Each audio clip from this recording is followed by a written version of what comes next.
तार बहुत बहुत धन्यवाद बेटी। तू अपना आप के खतरा में डाल के हमरा बेटी के बचा ले लू। हाँ बेटी, अगर तू ना रही तू ना तब पता ना हमरा बेटी की का हुई। अम्मा जी, हमरा से माफी मांग के हमरा के शर्मिंदा मत करी। हमरा और बेटी के ना अपन बहनी की जान बचौनी है। दीदी,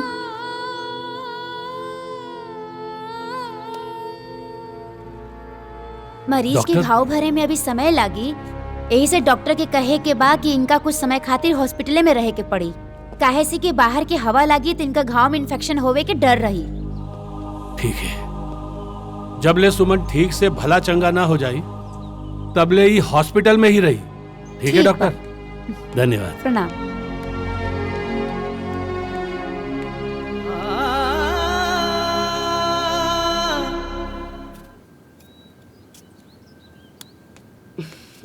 और छुटकू? बुआ जी। अरे बुआ जी, हाँ? छोड़ी, हम कर ले। छुटकी ते दिन भर अकेले काम करत रहलू, केहू के तो तोहार चिंता ही नहीं खे। ऐसा कोनो बात नहीं खे बुआ जी, और घर के काम करे के तो हमार फर्ज बा। बस दीदी के घर आ जाए दा, फिर देखी बुआ जी सब ठीक हो जाए। तू सुमन से बच के रहिया छुटको, वो बहुत जहरीला है। बुआ जी, रहुआ का बात करता नहीं? हम तो दीदी के बारे में ऐसा कबो सपनों में भी ना सोच सकी नहीं। सपना तो तू तब देखबू ना जब खुलल आंख से देखे के कोशिश करबू। का मतलब बुआ जी? हम बतावा दानी, सुमन बहुत ही चालाक औरत है। खुद तो बांझ बिया, पूरा घर के दिमाग के बांझ कर देले बिया। आज तक एगो बच्चा भी पैदा ना कर सकेली। ऊपर से जादू टोना करके पूरा घर के आगे पीछे घुमावतिया। हमके तो लगा था कि ओकर जादू के असर तोहरा पर भी हो गई बा। बाकी हमार एगो बात गांठ बांध ले छुटकू, वो बांझन से ज्यादा सटबू ना तो तोहार जिंदगी खराब कर दी। बुआ जी, दीदी हमार जान बचौले बा।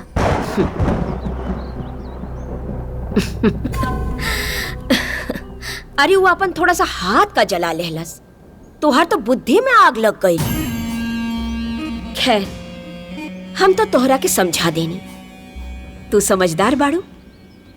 अब आगे तू जाना और तोहार काम।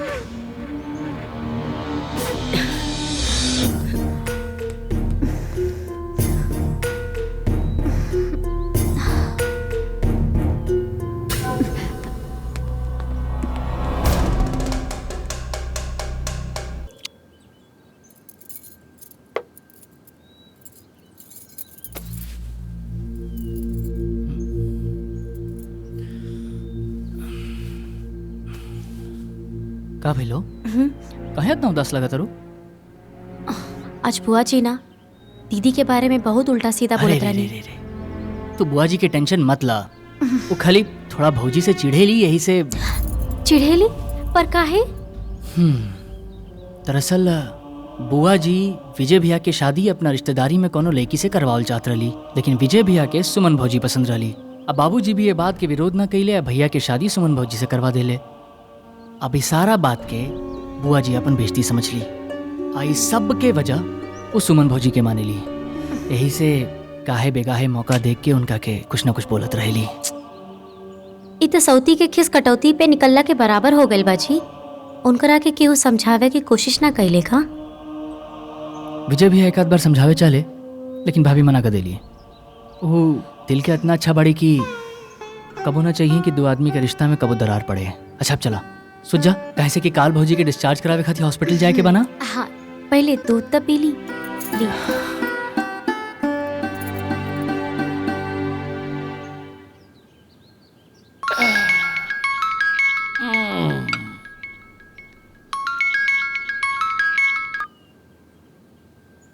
हेलो केदारनाथ जी नमस्कार, मैं बैंक मैनेजर पाठक बोल रहा हूँ। अरे पाठक साहब नमस्कार। बोली। आपका 25 करोड़ का लोन पास हो गया। अरे पाठक साहब, बहुत बहुत धन्यवाद। अरे नहीं नहीं, इसमें धन्यवाद मेरा नहीं, अपने बेटे विजय का कीजिए। रात दिन एक करके आखिर उसने लोन पास करा ही लिया, वरना इतनी बड़ी रकम मिलना मुश्किल था। आपका अमाउंट 15 दिन के भीतर आपके अकाउंट में ट्रांसफर हो जाएगा। नमस्कार जी नमस्कार। अरे बैंक मैनेजर पाठक, अरे विजय बाबूजी, अरे बहुत खुश लगा। विजय, अमर, बहुत ही अच्छा खबर बा। हाँ का बाबूजी? हमनी के 25 करोड़ के लोन पास हो गई। अरे ये तो वाकई बहुत खुशी के बात बा। हे शिव शंभू, अब हमनी के बिजनेस 5 गुना बढ़ जाए। ये सब तहरा प्रयास के नतीजा बा। बैंक मैनेजर पाठक कहे रहलू कि अगर विजय दिन रात मेहनत ना करी तो इतना बड़ रकम 25 करोड़ लोन के रूप में ना मिले। खुश रह बेटा, खुश रह, खुश रह। आज हमनी खातिर दोहरा खुशी बा। तू भी हॉस्पिटल से सही सलामत आ गई लू और हमनी के लोन भी पास हो गई। ई बार होली के त्योहार धूमधाम से मनावल जाए।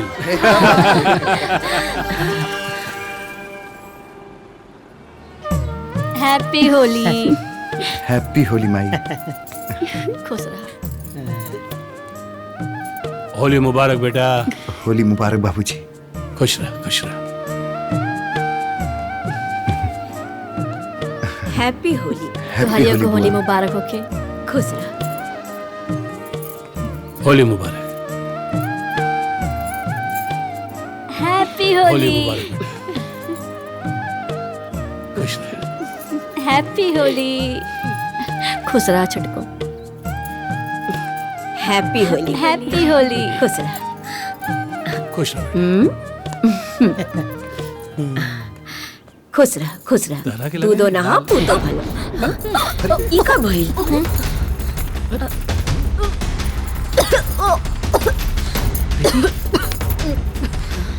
अरे एकरा के का भइल? लागत होली के पकवान ज्यादा खा ले बड़ी। ई होली के पकवान के ना, ई घर के आवे वाला नया मेहमान के निशानी हो। रवा दादा बने वाला बानी। हम दादा बने वाला बानी, दादा बने वाला बानी।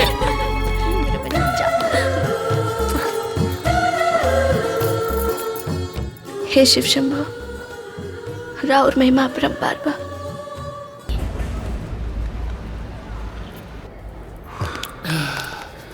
शिव शंभू, शिव शंभू, शिव शंभू। अरे बधाई हो, लड़का हुआ है। एक मिनट। ये ले, पूरा हॉस्पिटल में मिठाई बांट दिया। मुबारक मुबारक मुबारक मुबारक। प्रीति, तो ठीक बाड़ू ना? हाँ दीदी। हम ले ली।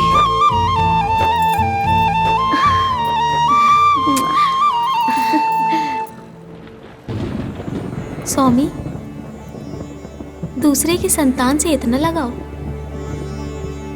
सुमन वास्तव में बहुत ही अच्छा स्वभाव की औरत बाड़ी।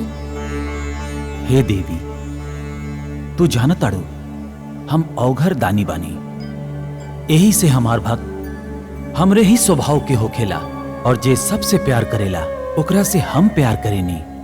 मनुष्य और जीव सब हमरे में ही तो वास करेला।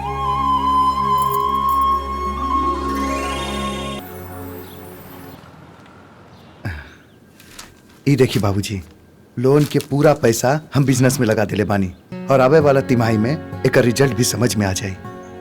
बहुत अच्छा कहिला बेटा, बहुत ही अच्छा कहिला। और वैसे भी बेटा, हमके तो तहरा पर पूरा विश्वास बा। ये देखा का कहा ताड़ा अमर? भरोसा तो हमरो बा भैया पे पूरा, लेकिन एक संगे 25 करोड़ रुपया डालल रकम कुछ ज्यादा बड़ा नहीं है। अरे अमर, तू अभी बिजनेस में नया बाड़े, अही से तू उस स्कोप नहीं देख सकत बाड़े जौन हम देख रहल बानी। तू देख लिया, साल 2 साल में हमनी के बिजनेस आसमान छुई और बड़ा बड़ा कंपनी से डील हुई। भोले बाबा चाहिए तो इहो बार हमनी के गाड़ी रुकी ना।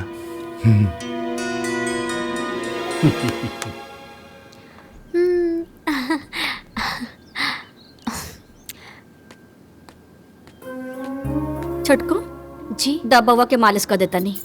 बाबू मालिश के टाइम हो बाबू? गई। हाँ आजा आजा आजा हमार बाबू, चल कर दे अपने बाबू लाइए के, अम्मा जी, हाँ? हम मालिश कर देता नहीं।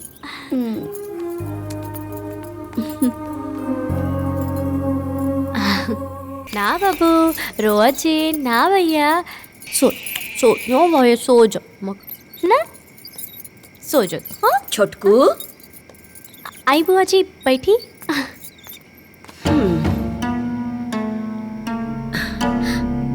आज संजोग अच्छा रहे छोटकू, न तो सोच सोच के हमार करेजा अभियो कांप रहल बा। ये बउआ के कुछ हो जाए तो। हाँ बुआ जी, आज रहुआ देवी माई बन के हमार बच्चा के बचा लेनी। देवी और डायन दोनों इंसान में होला छोटकू। देवी माई बचा ले और डायन मार दे ले। खैर छोड़ा, तू बबुआ के ध्यान रखा, हम चलत बानी जा। जी बुआ जी।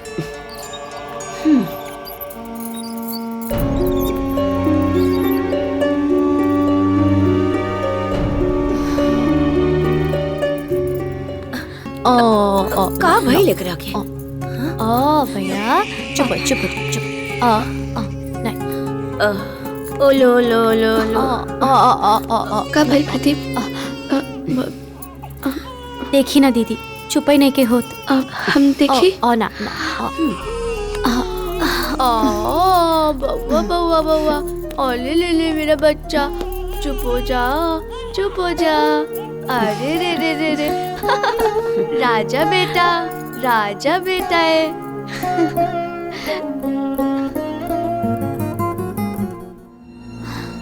ना ये ना हो सकेला प्रीति।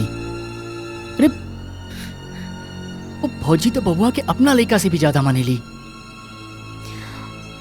देखा उनका बारे में ऐसा सोचल भी पापा। हाँ? अपना बच्चा के साथ केहू इतना बड़ा लापरवाही करी? हाँ, हम आज से पहले सुमन दीदी के बारे में कबो गलत ना सोचनी, लेकिन आज के बाद हम उनकर आपे कबो भरोसा ना कर पाए। हाँ। ना हमरा अभी भी विश्वास नहीं किया होता। अरे फौजी इतना शातिर औरत नहीं की।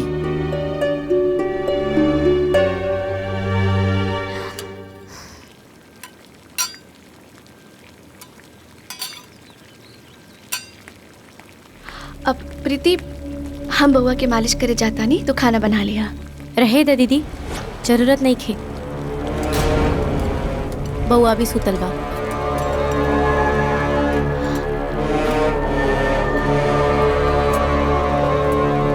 प्रीति, तू हमसे नजर काहे नहीं खो मिलावत?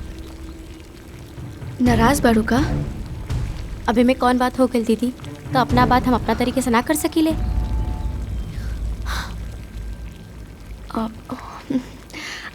कोनो बात नहीं खे प्रीति, लागत है आज तोहार मुँह ठीक नहीं खे। अच्छा बउआ उठी तो हमरा के बता दिया। हाँ?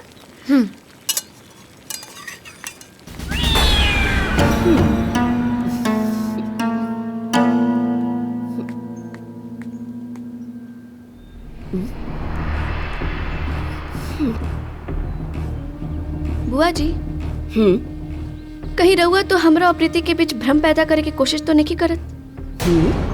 होश में तो बाड़ू सुमन, का बक रहल बाड़ू? दिन भर तू प्रीति के संगे बहिन बहिन निभा रहल बाड़ू और हम तो दोनों के बीच में भरम पैदा कर रहल बानी। हम ये सब काम न करीला। चला जा यहाँ से, जाके करा अपन काम। देखी बुआ जी, हम अपना साथे कुछ भी ऊंच नीच बर्दाश्त कर लेब, बाकी हमरा से केहू बउआ के अलग करे उ ठीक ना हुई।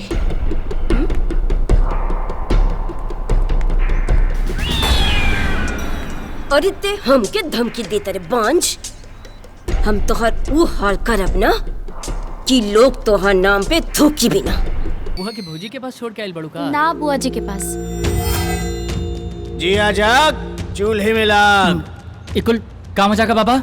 ये मजाक नहीं खे, मजाक तो तोरा साथे हो रहल बा जो तोरा के दिखाई ना पड़ता। का मतलब? एकर मतलब ई बा कि तोरा बेटा के साथे तोरा घर में षड्यंत्र हो रहल बा। कबूतर के नियन आंख मूंद के बैठल बाड़ा। का सोचत बाड़ा कि कबूतर नियन आंख मूंद के बैठब तब बिलारी से बच जाई बा। बाबा तो फालतू बात मत करा, साफ साफ बोलो जन बोले के बा। एगो बांझ औरत अपन जलन के कारण तोरा बेटा के नुकसान पहुंचावे चाहती है। सावधान हो जो, ना तो रोवे खातिर आंसू भी कम पड़ जाई। हमार बात याद रखी है। जिया जाग चूल्हे में लाग।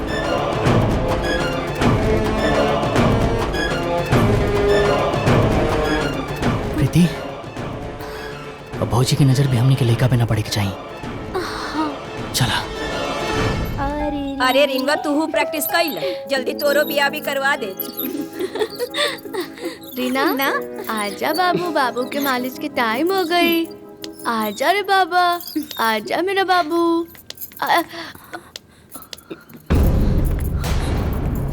छुटको, सुमन के हाथ से बबुआ के कहाँ छीन लेलू हा? ओकर मालिश करे के समय हो गइल बा ना। अम्मा जी, कौन दूसर लोग के हमारे बच्चा के चिंता करे की जरूरत नहीं खे। हम अपना बच्चा खुद देख ले। चला।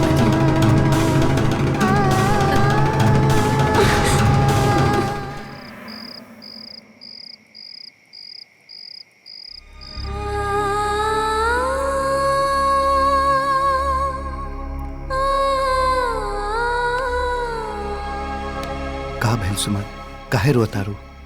कोनो परेशानी बा का?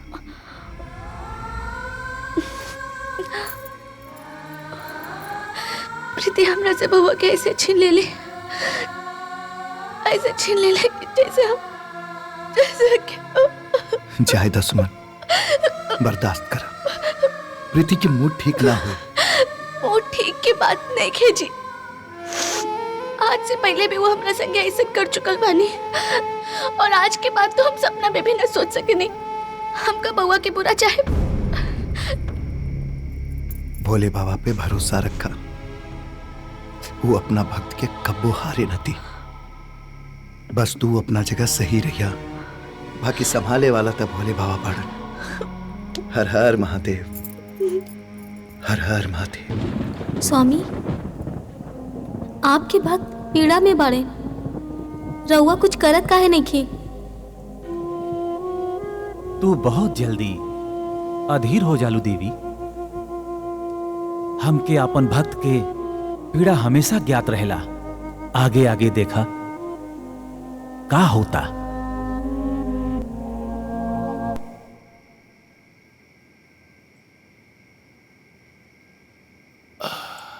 और लाइका बस जाना तनी जी, सवेरे छोटको ना बड़को के हाथ से बबुआ के छीन ले ली हा। ये बात के चर्चा केहू से कैला की जरूरत नहीं है। बिना मतलब घर में कलह बढ़ी, और वैसे भी आजकल हम बहुत परेशान बानी। का भैल जी, तबीयत ठीक बानू? अरे तबीयत कहाँ से ठीक रही। 25 करोड़ रुपया बैंक से लोन लेनी, बिजनेस बढ़ावे की कोशिश भाई, लेकिन पिछला तिमाही में ट्रांसपोर्ट के हड़ताल से जबरदस्त घाटा भइल बा, और ऊपर से हमार सारे देनदार अपन पुराना बकाया चुकावे से मना कर देले बा।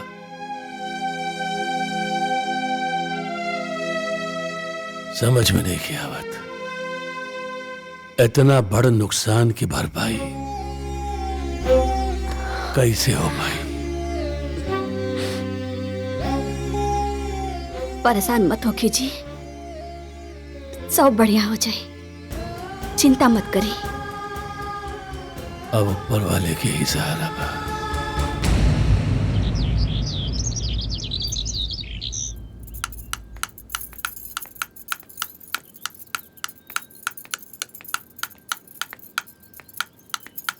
बाबू, राजा बेटा, मेरा बाबू, मेरा बच्चा, मेरा राजा, मेरा बच्चा।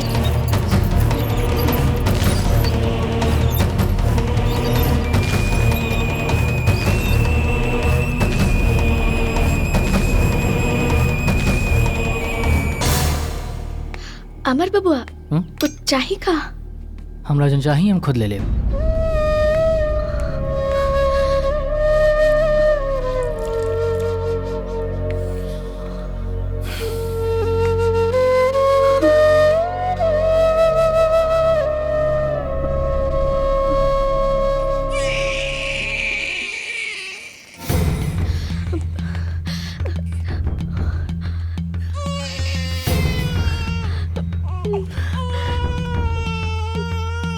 कौन दूसर लोग के हमारे बच्चा के चिंता करे के जरूरत नहीं खे, हम अपना बच्चा खुद देख ले।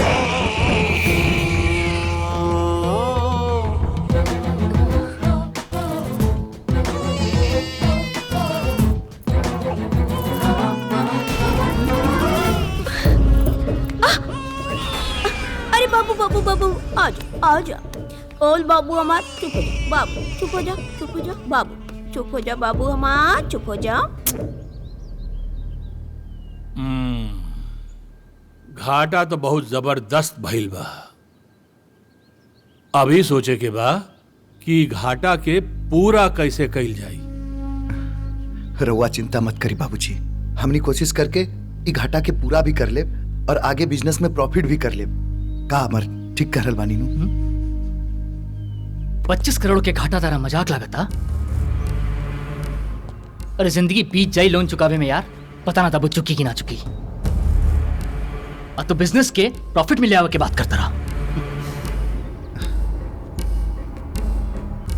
ही तू का बोल रहल बड़ा अमर?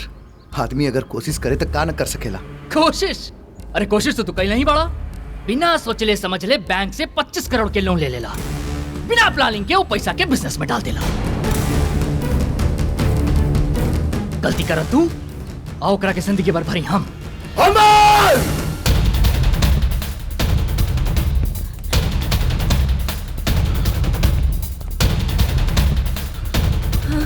भैया हम तारा नियन निर्वंशी नहीं की। हमारे को लइका बा और भविष्य के हमरा चिंता बा।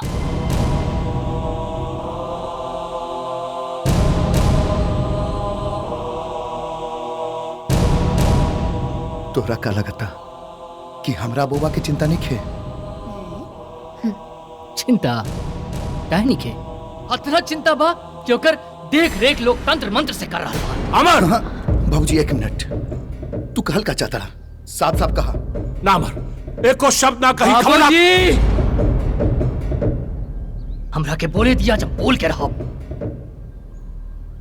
ये घर के लोग हमरा लड़का के ऊपर तंत्र मंत्र कर रहा बा। अरे वो चाहता नहीं कि हम अभी भी अपन जुबान बंद रखी। ही ना हो सकेला ना, ऐसा घर में केहू नहीं खे। हाँ, और अगर केहू बात तू बोला कि बाबूजी बाड़ी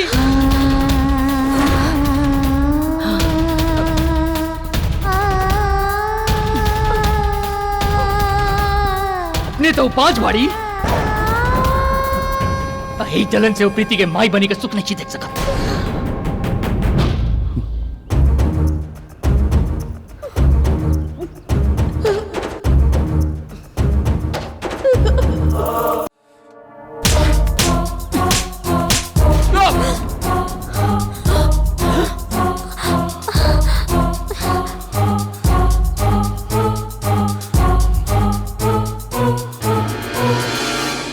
बहुत हो गए भैया, अब हम संगे नहीं रह सकत। बाबूजी हमरा के घर के बंटवारा चाहिए।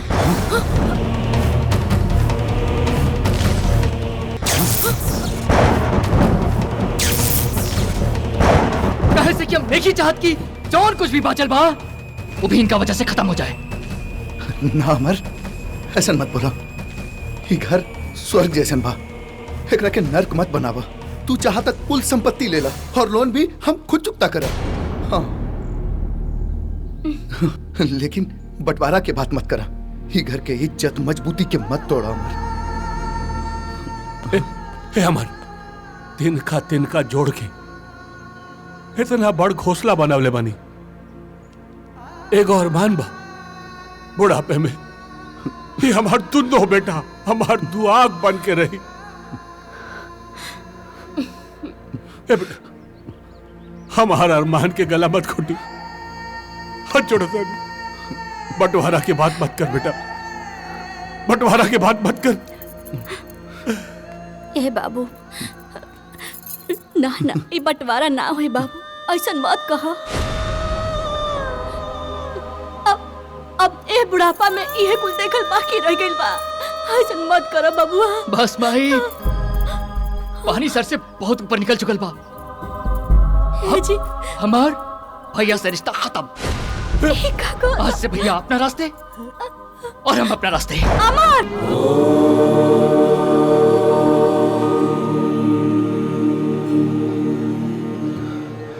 हे भोले बाबा, हमनी अब आपके शरण में आयल बनी जा। अगर हमनी के भक्ति में शक्ति बा तो कृपा करी भोले बाबा हमनी के ऊपर। हमनी के कोनो रास्ता दिखाई बाबा। आप जाना था नहीं महादेव, आज तक अपना खातिर हम कुछ नहीं के मंगनी। हमेशा अपना परिवार के खातिर मंगले बनी।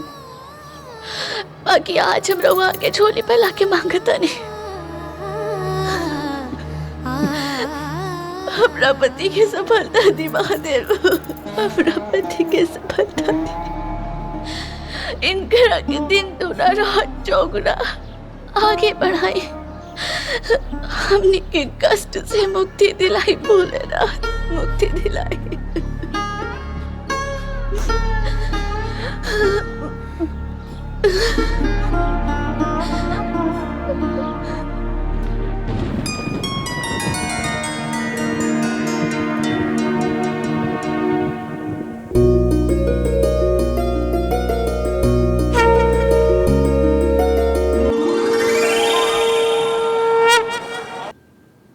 हाँ हाँ,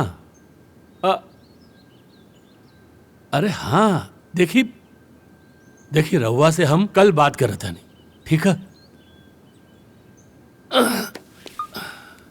बाबूजी, ये ली मुंह मीठा करी। अरे बेटा, ये मिठाई को ना खुशी में?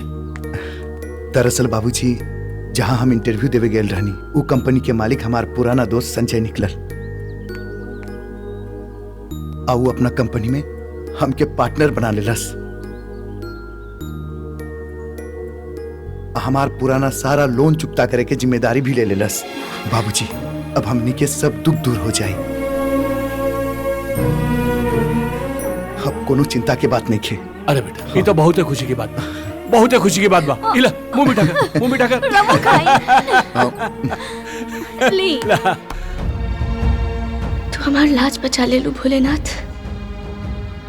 तो हार लीला महिमा परम्पार बा। तो धन्य बाड़ा भोलेनाथ, धन्य बाड़ा।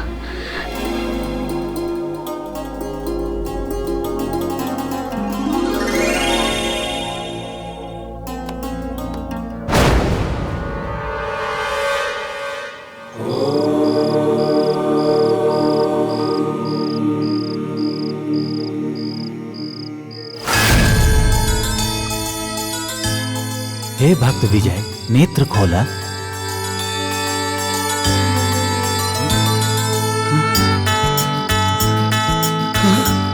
प्रभु, प्रभु, ओम नमः शिवाय। हर हर महादेव। तू देवघर में स्थित हमार स्वरूप बैजनाथ धाम में जाके दर्शन कर जलाभिषेक करा। जीवन के तोहार बाकी कष्ट भी दूर हो जाए। हाँ हाँ भोलेनाथ, तोहार कल्याण हाँ, हाँ, हर हर महादेव, हर हर महादेव, हर हर महादेव। हे भोले बाबा, आपके दर्शन पाके तो हम धन्य हो गए नहीं। हम जरूर बाबा बैद्यनाथ धाम के दर्शन करब और जलाभिषेक भी करब। हर हर महादेव, हर हर महादेव, हर हर महादेव। केकरा से बात कर रहल बानी? अरे तू सुनबू तो खुशी से नाचे लगबू। भइल कहा? पता बा, भोले बाबा हमके सपना में दर्शन देले रहे। हाँ, कहलस कि तू हमार स्वरूप बाबा बैद्यनाथ धाम के दर्शन करब और जलाभिषेक करब तो हर जीवन के हर दुख दूर हो जाई। हाँ। हर हर महादेव, हर हर महादेव, हर हर महादेव, हर हर महादेव।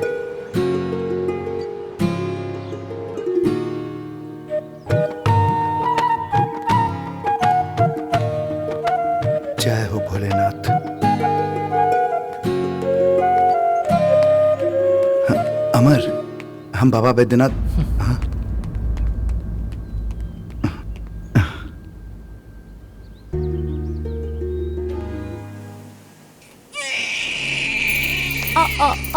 बाबू, छोटको बबुआ कहा ताते चिल्लाता हो?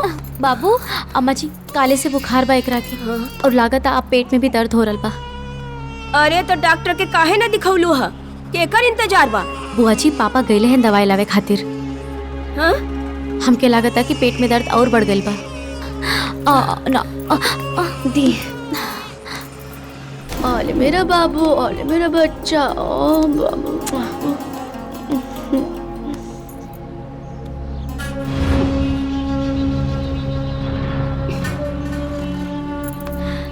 आजा, अरे आजा हमार बबुआ, आजा। अम्मा जी इतना जादू हो गई, बउआ एकदम चुप हो गई। अरे खाली जादू ना, ये बड़कों के जादू और टोना दोनों के कमाल है।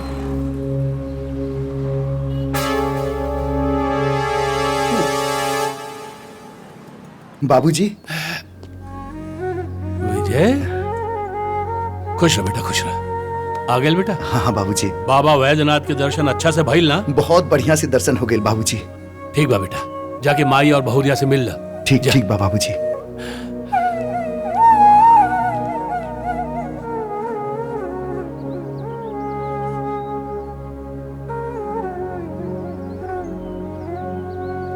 जय हो भोलेनाथ। सुमन, ए सुमन, सुमन, ए सुमन, अरे कहाँ बाड़ू?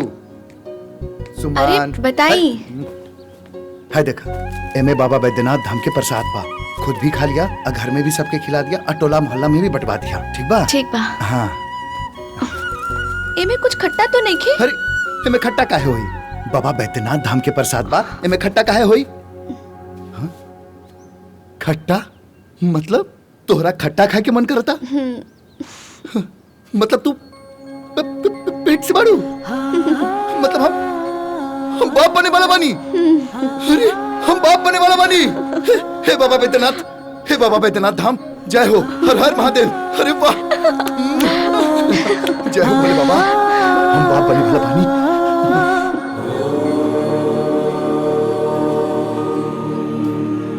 हमरा मालूम रहे बाबा भोलेनाथ कि तू अपना भक्त के लाज जरूर रखबा।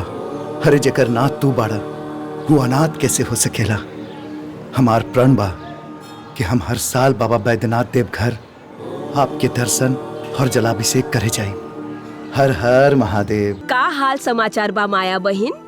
हमार हाल समाचार तो सब ठीके बा, पर तू बतावा कैलाश कमाई, आज बड़ा खुश नजर आवत बाड़ू। कौनो खजाना मिल गई का? अरे काहे न खुश होई? अरे हम दादी बन गईली हैं। ओकर छठियारे के पूजा बदे तू लोगन के बुलावे आईनी हा। अब तू सुनैना बिटिया के लेके आ जाइए। हाँ हाँ। गंगा के लेके मत आइहा, काहे से कि बांझ औरत के साया अशुभ होला। ओकर साया ना बच्चे पे ना पड़े के चाहिए। देख ले माई, 16 आना सच कहली है चाची। हाँ। अरे कैलाश कमाई, हम ऐसन काहे करब? हमरा के पता बा, नहावन में बाज औरत के लेके जाब अशुभ होखेला। हम और सुनैना बेटी आ जाई, चिंता मत कर। हम चाहतानी कि तू दूसर ब्याह कैला। हाँ सूरज, माई सही कहा तारी। हमरे गांव में बहुत बड़ घर के लड़की बिया।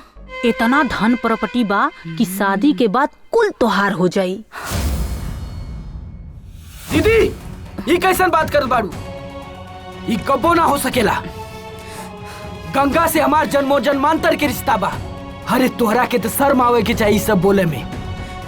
जैसे तू केहू का बहन बेटी बाड़ू, वैसे गंगा भी केहू का बहन बेटी बा। सूरज, उ बाजिन से तू हमार मुकाबला करत हवा? हम ललकोर बानी, ललकोर बाजिन नहीं की। दीदी जवान संभाल के बात करा। ये हमारा आखिरी फैसला बा। अब एक शब्द मत बोलिया। सूरज बेटा, तू हमरा के बस ई बता दा कि तोहरा पर हमार कुछ अधिकार बा कि ना। जब तू दूसर ब्याह ना करबा, लड़का बच्चा ना होखी, तो हमार घर के कुल आगे कैसे बढ़ी? माई, तोहने भैया से बिल्कुल गलत बात करत हुआ। अरे तोहने कैसे सोच भी सकेला कि भैया दूसर ब्याह करी हैं? हम कह देनी ना, तू चुप रह। माई, अग्नि के सामने 7 फेरा लेके साथे जिए मरे के कसम खैले बानी। का गंगा के हम बीच मझधार में छोड़ दी? ये कबो ना हो सकेला। कल मुही हमार बेटा पे जादू करके अपना बस में कर ले बा। काहे से कि साया अशुभ होला।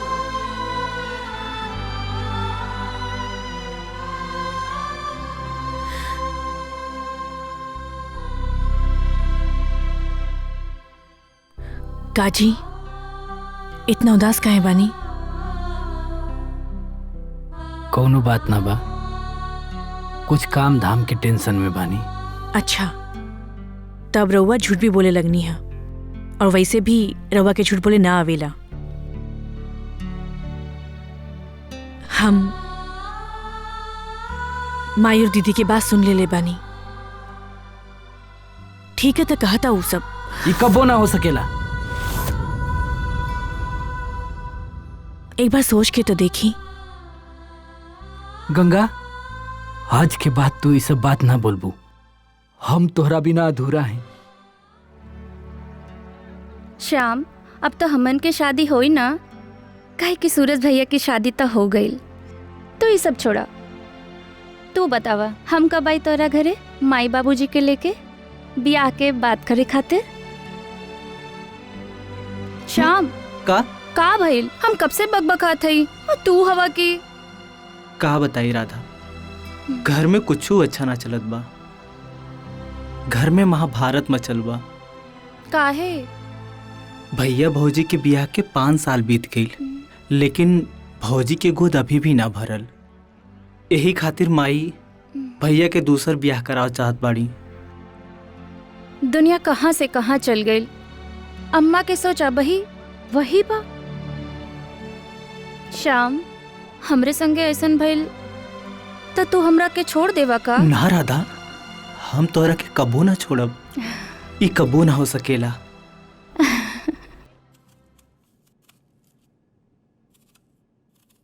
मम्मी, मम्मी, मामी, हमरा बहुत जोर से भूख लागल बा। कुछ खाए के हो तो दे दा। हाँ गोलू, हम तोरा खातिर अभी खाना लेके आवतानी।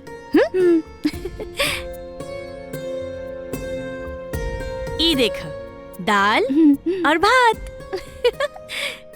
तो हिम्मत कैसे भइल हमरे लड़का के हाथ लगावे के? हमरे गोलू पता तोर हम सोया भी ना पड़े दे।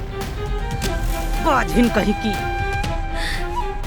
दीदी, गोलू के बहुत भूख लागल रही, यही से हम खिलावत रहनी।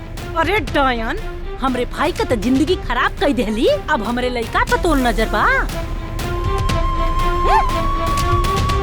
चल गोलू। मामी, चल। मामी, मामी, मामी।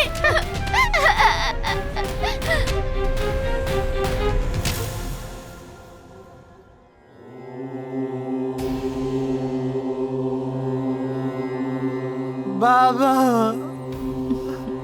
बाबा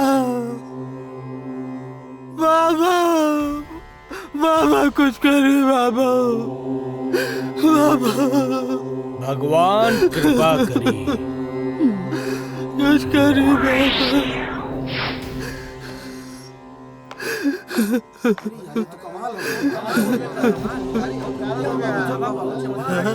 बाबा निर्मोही की जय, बाबा निर्मोही की जय, बाबा निर्मोही की जय, बाबा निर्मोही की जय हो बाबा निर्मोही की जय। प्रणाम निर्मोही बाबा।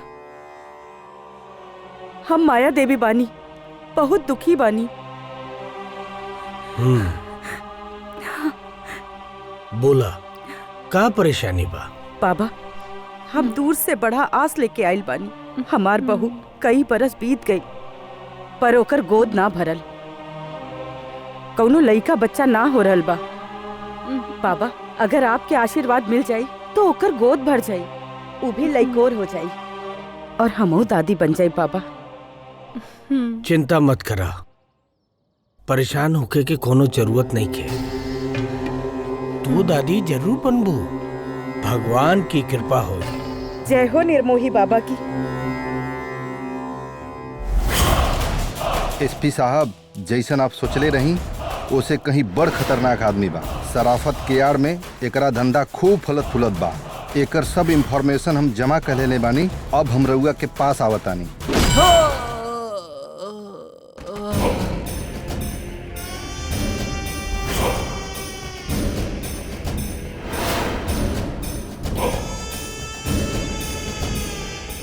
वाह शेरा वाह, वाह शाबाश। हमरा साथे खेल। शेरा लाश के ठिकाने लगा दो। गंगा बहू है जाओ। जी जी अम्मा जी। सुना, नौकापुरा गांव में एक बहुत बड़ ज्ञानी बाबा आयल बाड़न। उनकर आशीर्वाद से बड़ा बड़ा चमत्कार हो रहल बा। काल उनकर दरबार लागी।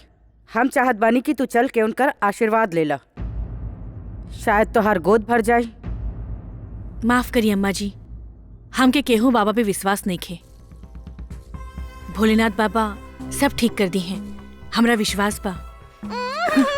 तार भोले बाबा सब ठीक कर दी हैं। आज ले तोहर काहे न दुखवा दूर कर देने भोले बाबा। बड़ी ऐनी है पुजारे बने। हम कह देनी तब कह देनी, हम ना जाए। देखली माई, देख ले, आज के बाद से सूरज बेटा तोरे हाथ से गई न। कुछ दिन में शाम भी निकल जाइए, फिर बैठल रही है कंठी हिलावात। सुबह सुबह मूड खराब कर देलस चाय का। तू चिंता मत कर सुनैना, जवन वृक्ष छांव ना देला ना, लोग बाग ओकरा के काट देलन। सुनैना, आज से घर का सारा झंझट खत्म। तू भाई के दूसर शादी करे के तैयारी कर। आगे देख हम कवन खेल खेलत तानी।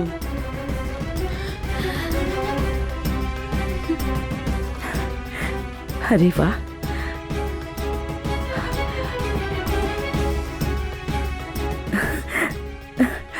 हाँ शायद यह सही रही। गंगा बहू, गंगा बहू, इला बहू, जवन भइल तौन तो हो गई। अब तोहार गोद नहीं खे भरल तो इनमें तोहार कोनो दोष नहीं खे। ई सब तो भगवान के मर्जी से होखेला। अब बहू, ई दूध पीला, एमे ना हम जड़ी बूटी मिलौले बानी। हो सकेला कि ई दूध पिए से तोहार गोद शायद भर जाए। हाँ हाँ भौजी, पिला पिला पिला पिला। ला बहू, ला पीला। हम कमरा में जाके पी ले। अरे ना बहू, हमारे सामने पिया, हमरे हाथे से पीला। ला पीला पीला। हाँ हाँ और पीला बहू।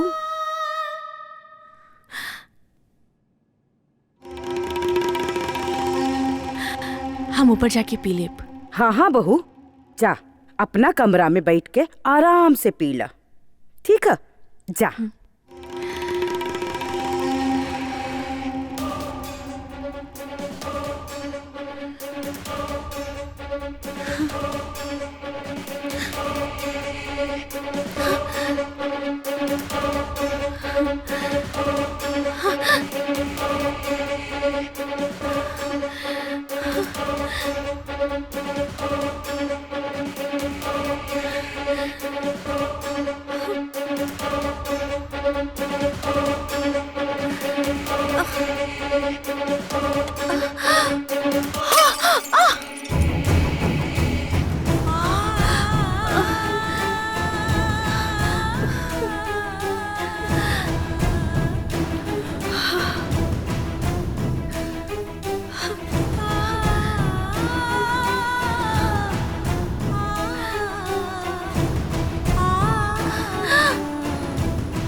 अरे माई, गंगा का भइल? चल तनी देखल जा। अरे हाँ, हम तो भुला गई नहीं। हाँ चल चल चल चल चल चल।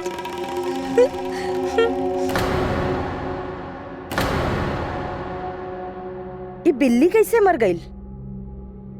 लागता इहो उ दूध पी ले रहल होई। हाँ, अरे माई, जब ई बिल्ली का ई हाल बा त गंगा का भइल होई? गंगा तो गईल गंगा घाटे, ओकर हो गईल राम नाम सत्य। माई, गंगा का कहानी खत्म। हाँ, चल चल देखल जाओ।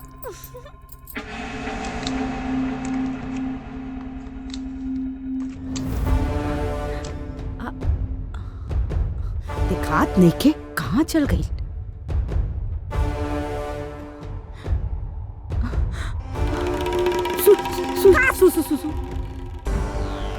गंगा कहाँ गई माई? सुने ना। कहाँ माई?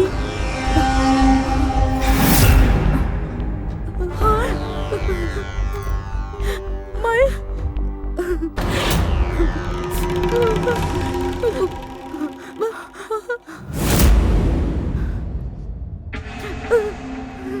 प्रसाद,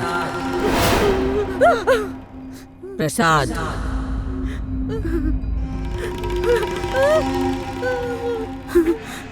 माई, माई, प्रसाद ली।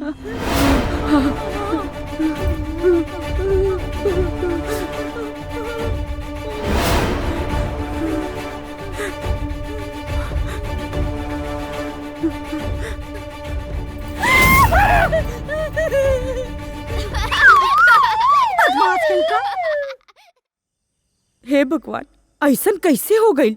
बेटी, हमार बनावल कुल प्लान तो फेल हो गई। हाँ माई, बिलैया तो मर गई, लेकिन वो कैसे बच गई? ओम नमः शिवाय। ई गंगा ना अब ही ले हमरे माथे पे तलवार जैसन घूमतिया। कुछ तो करे के पड़ी एकर। हाँ माई, चाहे तो अभी तो सुतल जाए, सुबेरे देखल जाए। हाँ, हाँ माई, सो जा। हाँ, चल सुतल जा।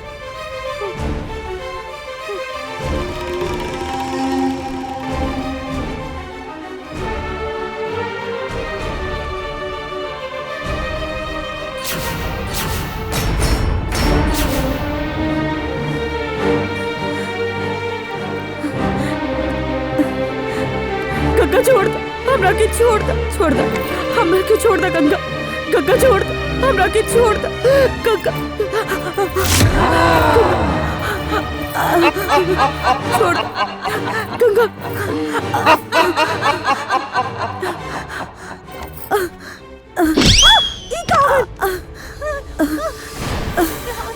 माई के का हो गई? छोड़ा गंगा। माई का भाई? गंगा गंगा का भाई? लागत रहे कि हम सपना देखत रहनी। का? गंगा गंगा गंगा हमार गला दबावत रहे। हमार गला लागो तो हमके अपने घरे जाए के पड़ी। यहाँ ना रहा।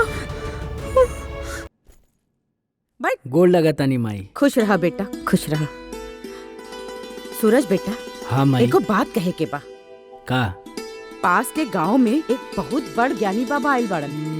अरे उनकरा आशीर्वाद से ना बहुत बड़ बड़ चमत्कार होखेला। हम तो गंगा बहू से कहनी है, ऊ हमार बात ना मन ली है। अब तू ही समझावा। हो सकेला कि वो बाबा के आशीर्वाद से गंगा के भी गोद भर जाए। अरे माई, तू लोगन अपने हिसाब से देख ला। हमरा के सब परपंच में मत डाला। हमके काम से जाए के 10-15 दिन खातिर बाहर। ठीक है? हम जाता नहीं माई। ठीक है, खुश रहा। और हाँ, माई का ख्याल रखिए।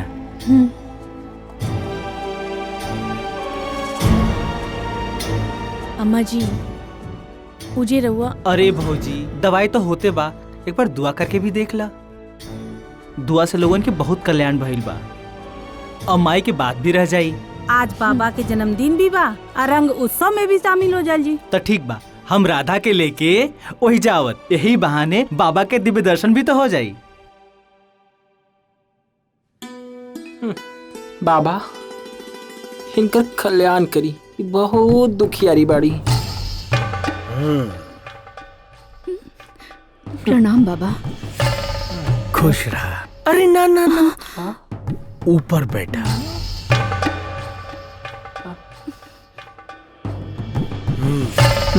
चला।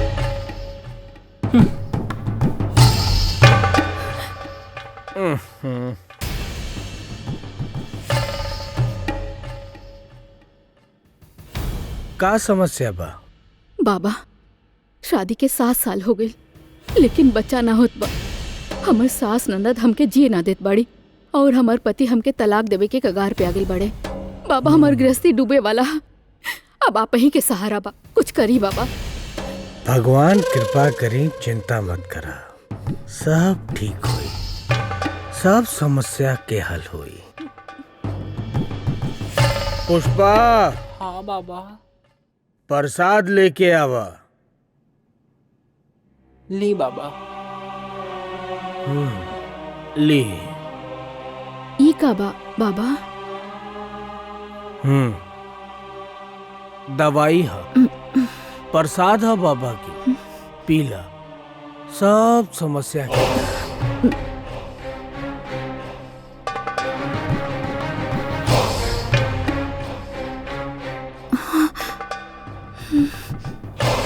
बाबा, अरे अब आप ही के सहारा बा बाबा। भगवान कृपा करी बेटा।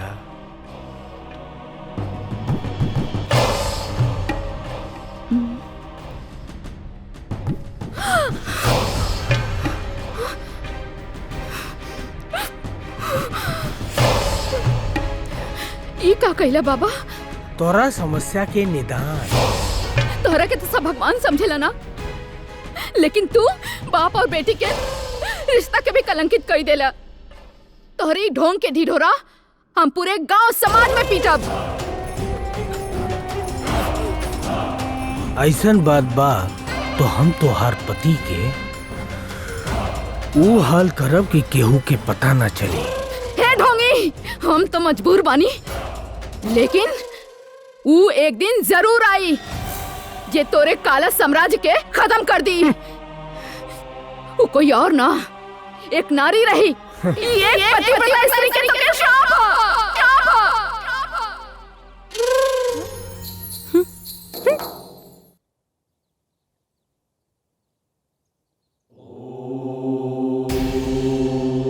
प्रणाम बाबा जी। भगवान कृपा करी। बाबा जी, ई हमार बहू बानी, गंगा। नमस्ते। गंगा, बाबा जी का पैर छुके आशीर्वाद ला। जा। खुश रह, भगवान कृपा करी तोरा ऊपर। माया देवी। जी बाबा जी। तोहार बहू के भीतर एगो भयंकर बुरी आत्मा के वास बा। हाँ? हाँ? बहुत बड़ विद्या करे के पड़ी, तभी एकर कल्याण हुई। बिंदु। जी बाबा जी। एकरा लेके हमार कमरा में आ जा। पुष्पा, कमरा में केहू आवे के ना चाहिए। जी बाबा। भौजी। गंगा चल ना। गंगा जा जा।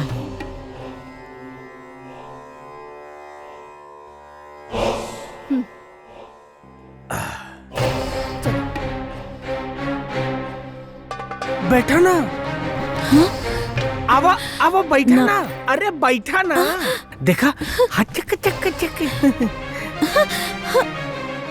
घबराए जिन, घबराए के कोनो जरूरत नहीं के।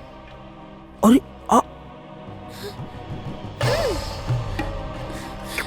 हाँ देखी हमके सब में विश्वास नहीं कि हमरा के चाय दी। हाँ बस कुछ समय लागी, आधा पौना घंटा, ओकरा बाद सब कुछ आसान हो जाए। अरे रे घबराए ना, पहले बैठा था, शुरू में थोड़ा घबराहट होला। अरे अरे बैठा ना। हमरे मन की गंगा और तोहरे मन की जमुना का, बोल गंगा बोल संगम। छोड़ो। अरे चुप।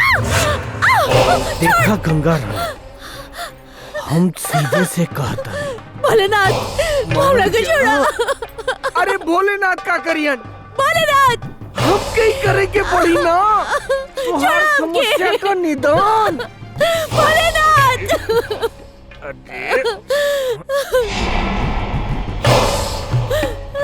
भोलेनाथ।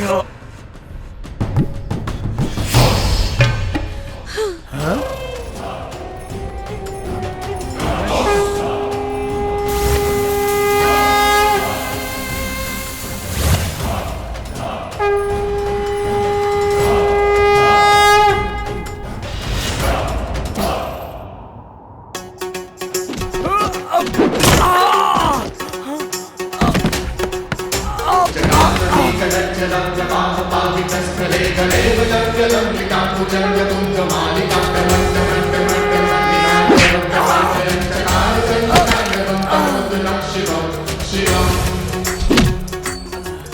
बहुत जोर जोर का आवाज आवता।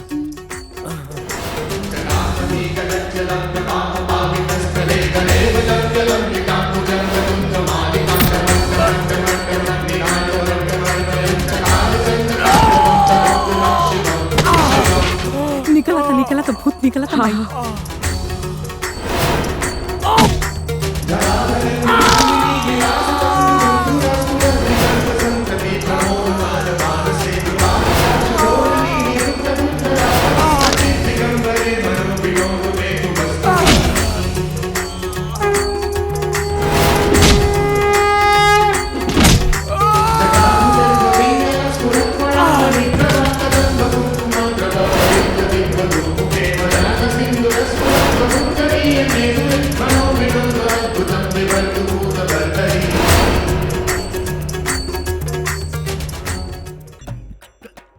अरे मोरी भाई,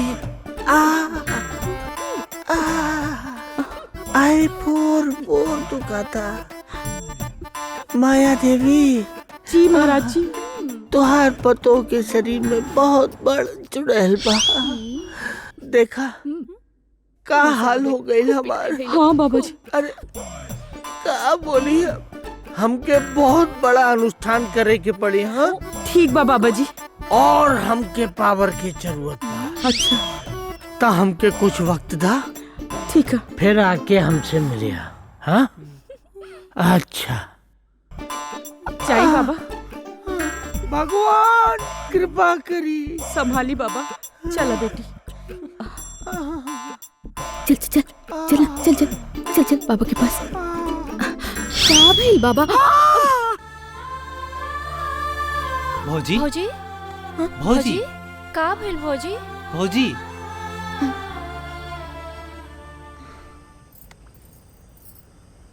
भौजी का भइल? हमके हमके का भइल? हाँ। और राधा इतना रात के ही जा जाओ घरे घरे छोड़ के आओ। जाओ जाओ भौजी अपन ख्याल रखिए। हाँ तू जा जाओ ठीक बा तू ना? छोड़ के आओ। चल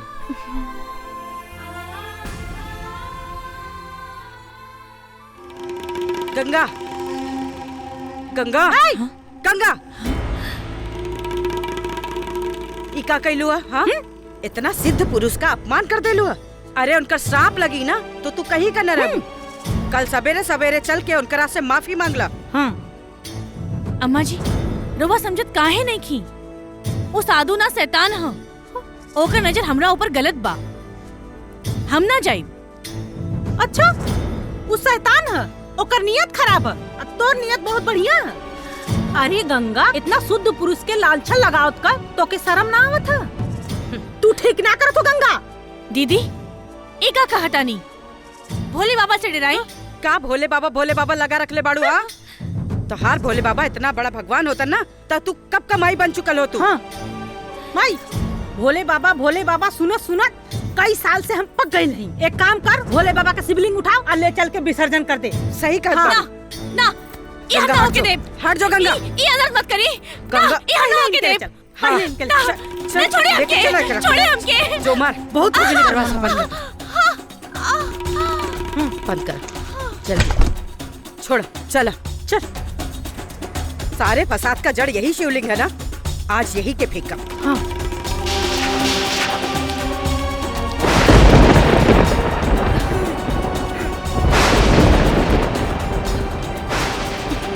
हो रहल बा। चला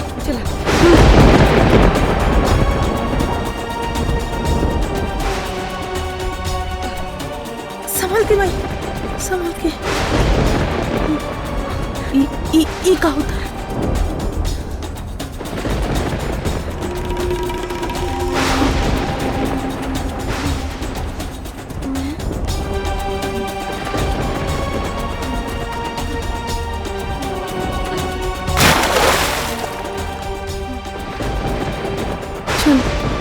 चल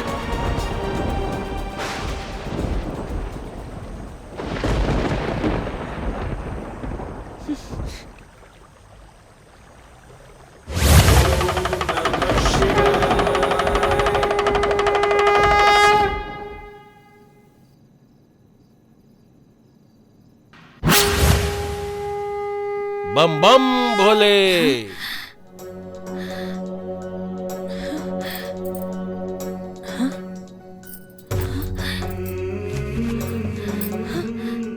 बाबा आपके हैं? हर हर महादेव। हम भोले का भक्त हैं। तोरा का कोनो कष्ट बका बेटी? हाँ बाबा हमार बियाह के 5 साल बीत गए। हमके बाजिन के कलंक से मुक्ति चाहिए। कैसे मिली?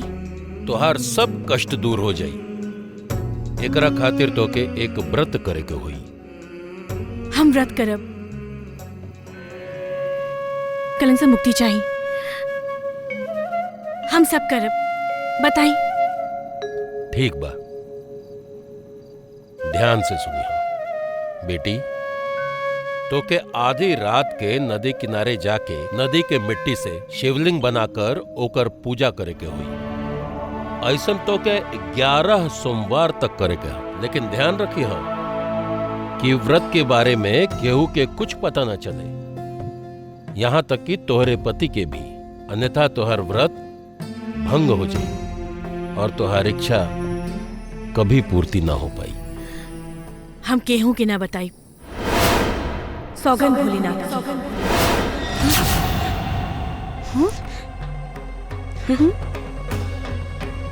सती सावित्री बनत बाड़ी। जो गांव वालन के बुला के लिए आओ। ई कलमुही का कुल खेल दिखावल जाए। रुक जुमाई, तू जा, हम दरवाजे पे पानी। रुक, अब बे हम बुलावत थी। देखा चाची, आवा आवा कैलाश कमाई, देखा लोगन उल्टा देखा? का कर रहल बा। बहुत कहत रहनी ना कि सुलक्षणी है, सुघर है, संस्कारी है। बंद कमरा में अपने बाबा यार कहाँ के चल साथ गेले? का करत बा। देखा ही कलमुही के संस्कार।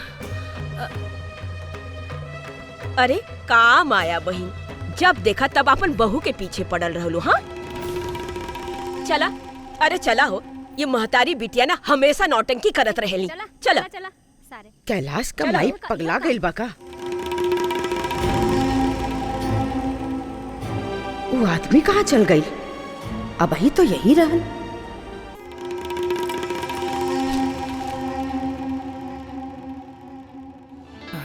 अरे दीदी, माई गोड़ लगाता राहे दा गोड़ धरे के। 2 दिन खातिर बोल के गइल रहला और 10 दिन के बाद आवत बाड़ा। तुम्हारी मनमानी की वजह से ना हमनी के नाक कट गई। पूछा ही महारानी से कि रात के कहाँ जाले मुंह काला करे। भगवान के नाम के आड़े में पता नहीं केकरा से मिले जाले। गंगा, माई का कहतिया? का ई सही बात बा? देखी, हमरा पर विश्वास करी। सौगन भोलेनाथ की, हम कोनो गलत काम नहीं करत हई। पर सही समय आइला पर बताई।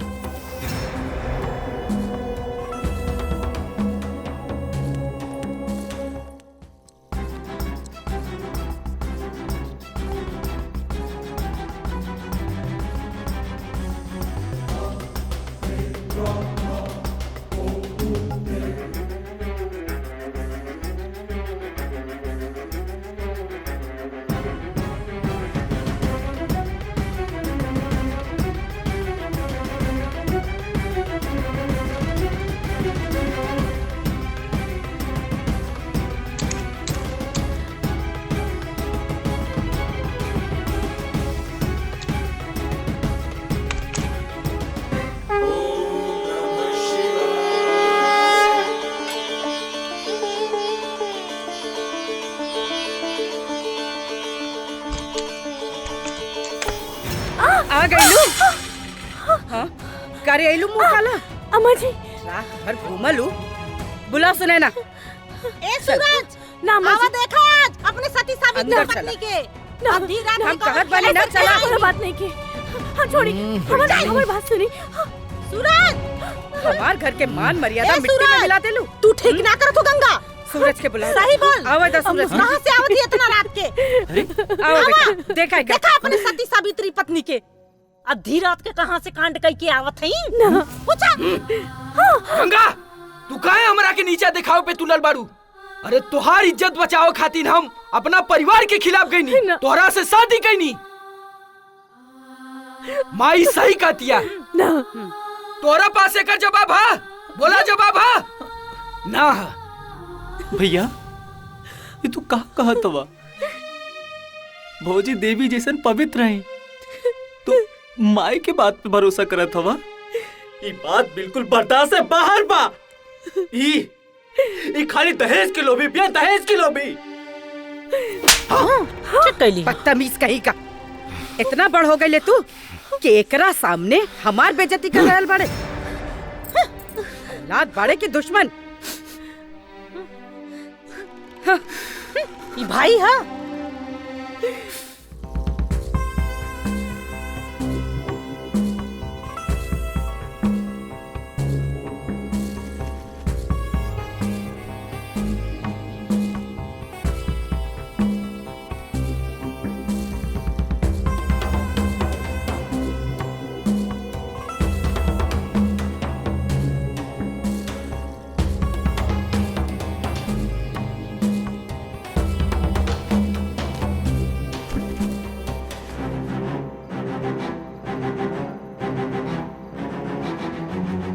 आज आखिरी सोमवार है। आज हमार व्रत पूरा हो जाए, ओकर बाद हम इनका के सब कुछ बता देब।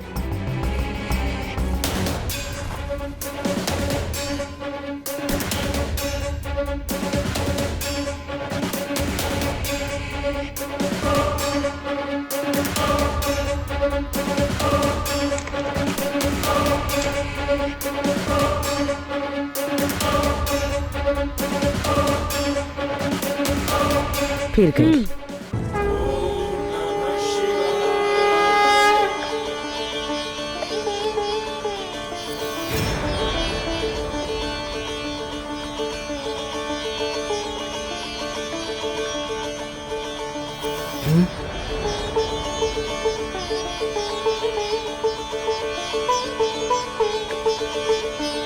हे भोलेनाथ, आज हमार व्रत के दिन पूरा भइल। हमरा विश्वास बा कि राउर महिमा से हमार सारा दुख दूर हो जाए।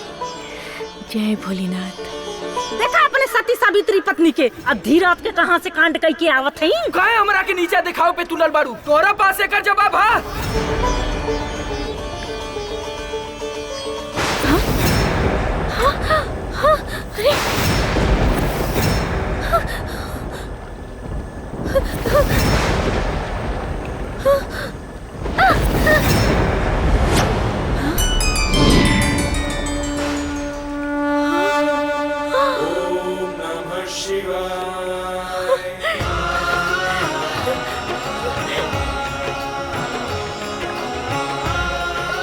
गंगा, हम तोहरे तपस्या से बहुत प्रसन्न बानी। बहुत कम लोग होलन जो ई तपस्या के पवित्र मन से पूरा कर पावलन।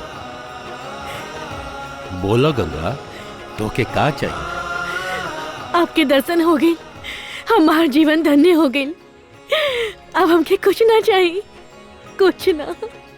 फिर भी बेटी गंगा, तू कुछ और मांगला हमरा से। हे प्रभु, हमार आसपास के गरीब लाचार लोग के आपके 12 ज्योतिर्लिंग के दर्शन ना हो पावेला। भोलेनाथ, हम चाहते हैं कि आप अपन 12 ज्योतिर्लिंग के रूप में हमारे गांव में वास करी। बस। तथास्तु। पर भोलेनाथ, हमके कैसे पता चली कि आपके स्थान कहाँ बा? गंगा, हम तोरे गांव में नाग के रूप में तोरे गाय का दूध के स्तनपान करब। बस वही जगह हमार 12 ज्योतिर्लिंग कहूँ। हे भोलेनाथ।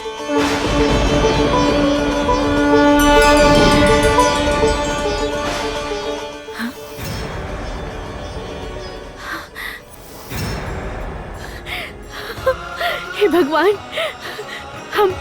हम जाके इनका के बताइब, हम जाके इनका के बताइब, इनका के सब बताइब।